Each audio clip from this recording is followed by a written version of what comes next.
Her IRA. $650,000. Let that sink in for a moment, not as a number, but as time. We are talking years of someone's life. Dragging yourself out of bed early, heading to work when you simply do not want to. Always choosing the responsible path over the easy option. Doing that day after day for decades. Until you finally look at a balance sheet and see a number that represents real security. That is exactly what Lynette built. I mean, I cannot stop thinking about that. I keep wondering what it truly takes to save $650,000 because it never happens overnight. It never happens by accident. It comes from a quiet, steady discipline that nobody ever discusses because it is just not dramatic.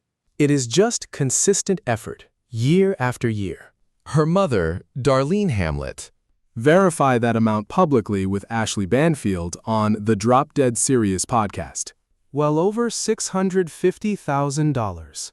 Sitting in a retirement account under Lynette's name. Okay. Now, here's the detail that kept bothering me when I first saw this. Brian had a retirement fund, too. He also worked at AT&T, the same company, for years. Long enough to have saved a decent amount of money. But according to a person who was close to Lynette, a colleague she trusted deeply enough to confide in during the darkest times, Brian had already burned through his. Every single penny was gone. And that insider did not mention this lightly. They knew because Lynette had confessed it directly, weeping openly during one of the brief periods she left him. She sat with them and admitted that Brian had completely emptied his 401k. That is an incredibly heavy thing to share. You do not confess something like that unless it is crushing you. Unless you desperately need to speak the truth out loud. Because holding it inside is simply too painful. Let us look at Lynette Hooker, who was 55 years old. Raised in Michigan, she spent decades dedicated to her career. She created a life that her close friends described with absolute consistency. With warmth, highlighting her deep work ethic and unwavering loyalty.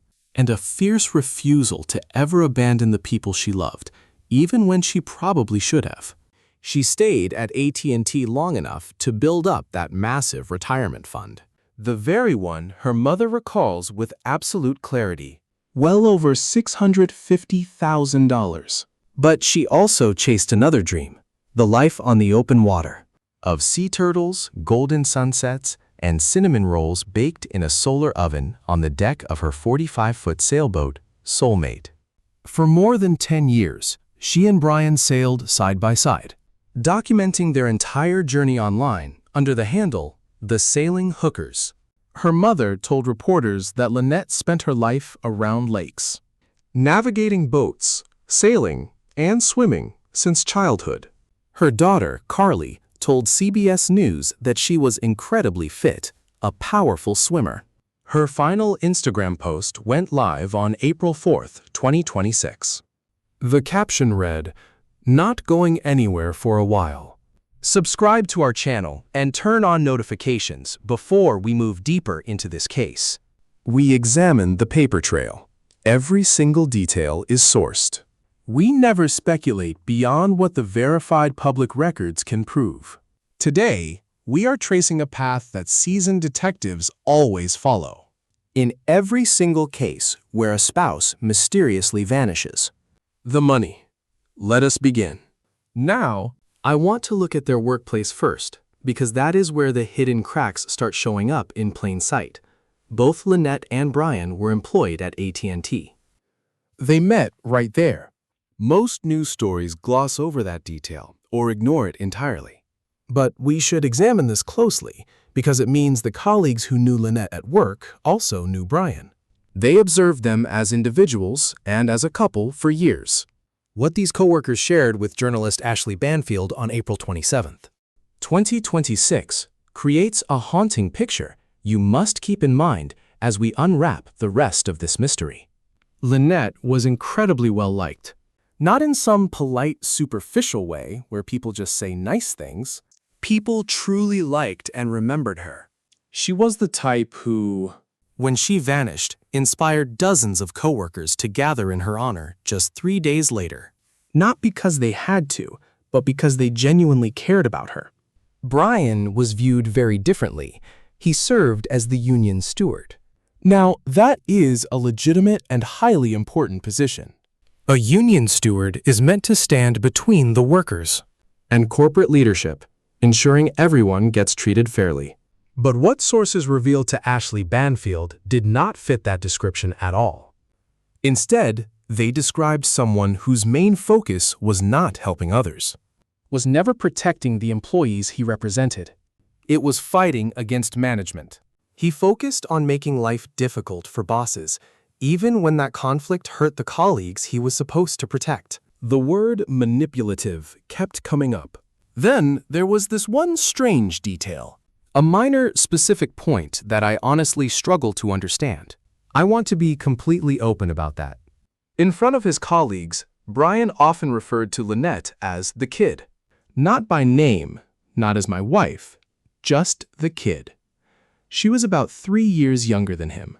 Perhaps it was a pet name. Maybe it just came across wrong to others. I cannot say what he was actually thinking. This detail is part of the public record, first reported by Ashley Banfield, meaning you can decide for yourself what it actually represents. Now, the money. Let us look closely at what we know And trace where it originated. In this investigation, precision is absolutely everything. Lynette's mother, Darlene Hamlick, publicly confirmed to Ashley Banfield that Lynette's 401k had over $650,000. That is a direct primary source, the mother confirming a precise figure in a public interview. It does not get much more solid. Short of official bank statements. Details about Brian's own retirement fund come from a single source. An insider who worked closely with Lynette at AT&T. Just one person. We need to be clear about that distinction. A single informant is not the same as public record. And we should not pretend it carries the same weight. One individual who overheard a deeply personal conversation. One witness who watched Lynette break down in tears. And her exact words, according to this contact, were that Brian had completely drained his 401k. Now, let us pause here for a moment, because the temptation is strong. And I feel it too. To wrap this up in a neat bow, arguing that this massive cash disparity explains everything, linking the money straight to a motive and a clean conclusion. But we cannot do that. This alone proves absolutely nothing. It is simply another verified piece of a much larger puzzle. In a case where a woman remains missing, and seasoned homicide detectives, the professionals who solve these complex mysteries for a living, they never ignore a family's financial situation. They study every transaction, avoiding hasty assumptions, but never turning a blind eye. As Ashley Banfield pointed out on April 27th, always follow the money. It is not the entire story, but it is a critical piece. So let us follow it. By law, a retirement account belongs strictly to the individual named on the paperwork. Yet these specific accounts always carry what is called a beneficiary designation. This means a named person or people who will inherit the funds if the owner passes away. In most marriages, husbands and wives name each other. It is the standard route, recommended by almost every advisor. Usually, we sign it without a second thought. When setting up the account many years ago, the actual beneficiary on Lynette Hooker's retirement plan remains strictly confidential. What is public knowledge? What has been verified is that the account holds over $650,000. And if her death is ever officially confirmed, that entire fortune will transfer to someone based on a document signed years ago, a piece of paper that the active investigation has the full legal power to subpoena. Whether they have already done so, in that precise form, nothing has been publicly confirmed just yet. What has been confirmed is the massive financial gap. $650,000 sat in her account. His was empty. Plus, nearly 4 years of living aboard with no real property, no steady income, and absolutely no retirement savings of his own. Just 2 people aboard the Soulmate. One with a secure future she spent decades carefully building. The other with absolutely nothing left to fall back on. Currently, Brian Hooker has not been charged with any crime.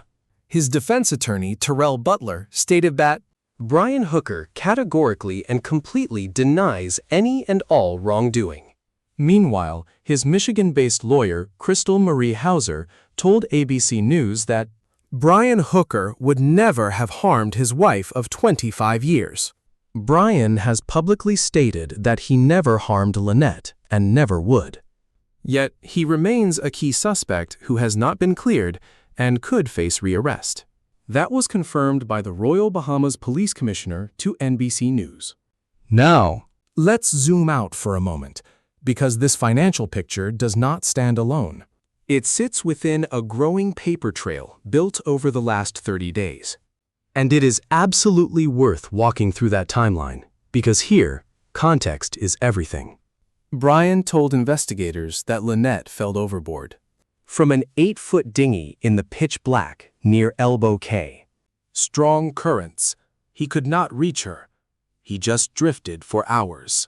Yet multiple witnesses on Elbow Cay, more than 3 independent people, all spotted the exact same thing at the same time, a flare around 8 p.m. But not from a dinghy drifting in the open water. It came from the 45-foot sailboat, the very vessel Brian claimed they never made it back to. This was confirmed by Ashley Banfield through direct reporting on the ground. A security camera on a private home on Lubber's Quarters looking east across the Sea of Abaco. Recording continuously, belonging to a local man named Dean Zamsky, who simply wanted to monitor his property remotely.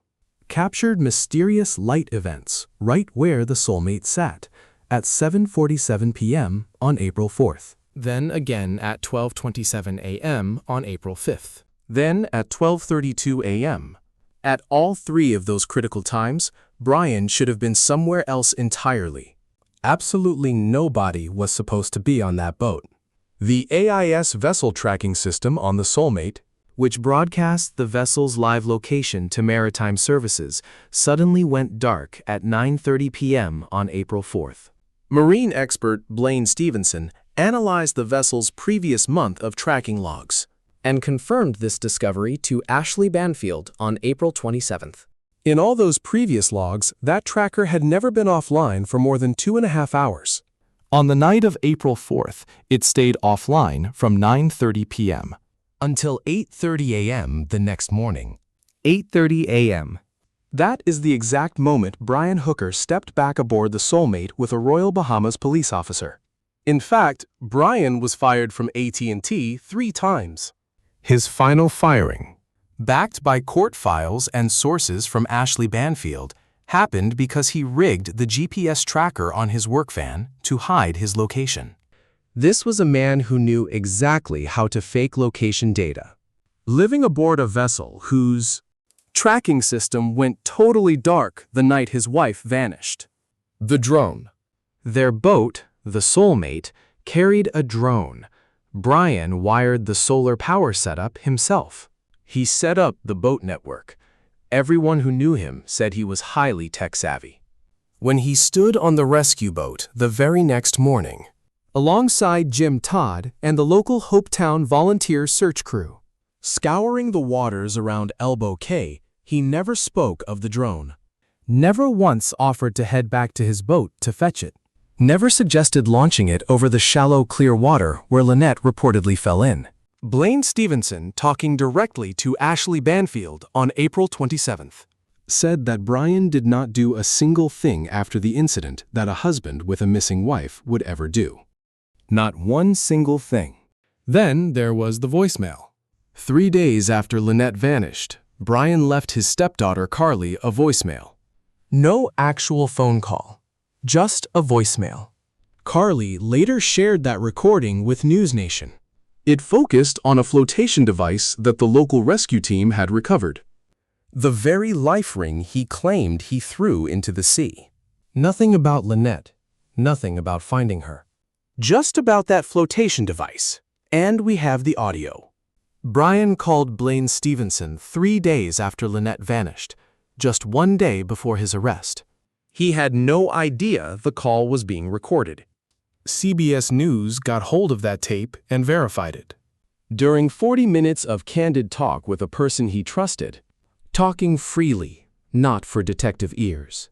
Not through some lawyer, he used one highly specific word to describe Lynette hitting the water. She basically just bounced right off the dinghy. Not fell, not slipped, not went over, bounced. Now, piece all of that together, and then look at the finances. A husband with absolutely no retirement savings, and a wife with over $650,000 in hers. A GPS tracker that died the exact night she vanished. A drone that was never launched. A flare that several witnesses saw near the vessel he claimed he never went back to. An AIS tracking system that rebooted the second he stepped back aboard. A voicemail to a grieving daughter about a recovered flotation device. 40 minutes of completely unguarded tape, where he described his wife hitting the ocean with the word bounced, and $650,000 sitting in a fund under her name, destined for someone, via a beneficiary form that police and investigators now have the power to look into. I am not saying this proves his guilt, but I am not about to pretend this does not raise some very real questions. The kind that seasoned, experienced investigators take very seriously. The kind that Ashley Banfield takes very seriously. The kind that Darlene Hamlet takes so seriously.